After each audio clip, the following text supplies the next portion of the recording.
जब कभी पेशेंट मुझसे पूछता है कि क्या मोतियाबिंद के ऑपरेशन में सुन किया जाएगा और क्या सुन का इंजेक्शन दिया जाएगा, तो मैं मरीज़ को कुछ बातें समझाना चाहता हूँ।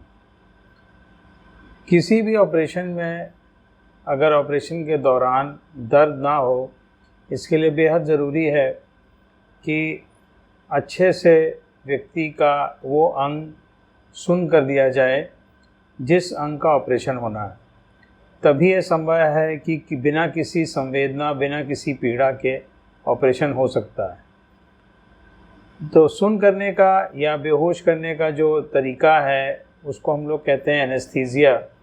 और एनेस्थीसिया के जो प्रकार हैं उसमें से एक प्रकार होता है जनरल एनेस्थीसिया, जिसमें व्यक्ति को पूरी तरह से बेहोश कर दिया जाता है।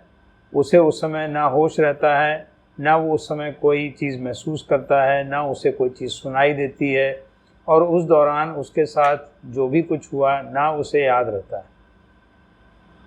पूर्ण बेहोशी या जनरल एनेस्थीसिया की ज़रूरत आँख के ऑपरेशन में अमूमन नहीं पड़ती है। इसके बाद इंजेक्शन का जो तरीका है, सुन करने का जो तरीका है, वो है इंजेक्शन के द्वारा लोकल एनेस्थीसिया।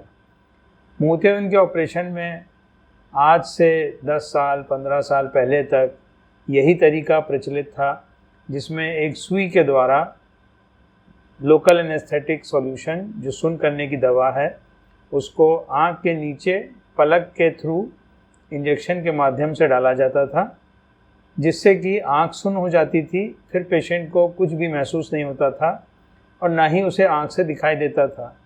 और आँख की जो मांसपेशियां हैं उनके सुन होने की वजह से फिर उसके बाद थोड़ी देर आँख और पलक, इनमें से कोई भी हरकत नहीं होती थी। इसलिए बेहद ज़रूरी था कि ऑपरेशन के बाद पट्टी की जाए। अब आज की डेट में जो प्रचलित तरीका है वो कहलाता है टॉपिकल एनेस्थीसिया। और इस तरह के एनेस्थीसिया में केवल आँख की सतह पे बूंद की दवा डाली जाती है, जिससे आँख की वो सतह जिस पे ऑपरेशन होना है वो सुन्न हो जाती है। और इस तरह के सुन्न करने के तरीके में पलक, आँख की मांसपेशियाँ, आँख की नस जिससे देखा जाता है, ये सब चीज़ें प्रभावित नहीं होती। इस तरह के सुन्न करने के तरीके से कई सारे फ़ायदे हैं जो मरीज़ खुद महसूस कर सकता है। पहला फ़ायदा तो ये है कि एक इंजेक्शन जिसका दर्द और डर दोनों मरीज़ महसूस कर सकता है, वो ख़त्म हो जाता है। दूसरा, इंजेक्शन के द्वारा एनेस्थीसिया देने में कुछ कॉम्प्लिकेशंस हो सकते हैं, जिनमें से एक हो सकता है कि सुई आँख में चुभ जाए, जिससे आँख में कुछ नुकसान, स्राव या पर्दा उखड़ने की समस्या हो सकती है। इसके अलावा आँख के पीछे जो आँख की नस है उसमें चोट लग सकती है। और इसी तरह से कभी कभी, बहुत रेयर, ऐसा भी देखा गया है कि अगर सुन की दवा आँख की नस के माध्यम से दिमाग की तरफ चली जाए तो व्यक्ति की सांस रुक सकती है, जो एक बेहद इमरजेंसी सिचुएशन है जिसमें मरीज़ को वेंटिलेटर की ज़रूरत पड़ सकती है। अब आज की डेट में जब हम लोग टॉपिकल एनेस्थीसिया की बात करते हैं तो इसके इस दर्द और कॉम्प्लिकेशन के अलावा भी जो फ़ायदे हैं वो मैं गिनाता हूँ।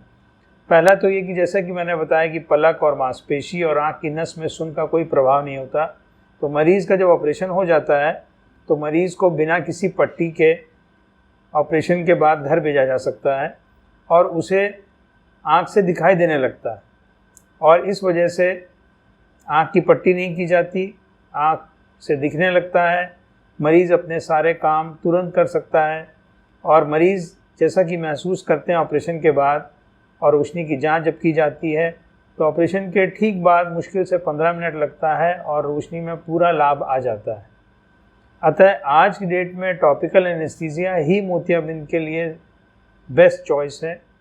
पेशेंट फ्रेंडली है, सर्जन के लिए कंफर्टेबल है, टाइम कम लगता है, कॉम्प्लिकेशंस की संभावना लगभग ज़ीरो है। इसलिए मैं वही रिकमेंड करूँगा कि टॉपिकल एनेस्थीसिया में ही ऑपरेशन किया जाए।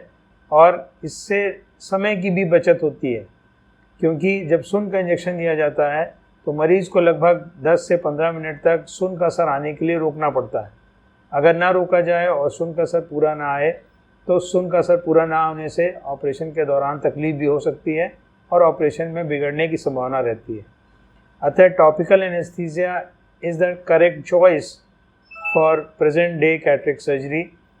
तो मैं अपने मरीज़ों को यही समझाता हूँ कि टॉपिकल एनेस्थीसिया से ही ऑपरेशन कराएं और उसके जो मैंने फ़ायदे बताएं उनका सबका लाभ उठाएं। धन्यवाद।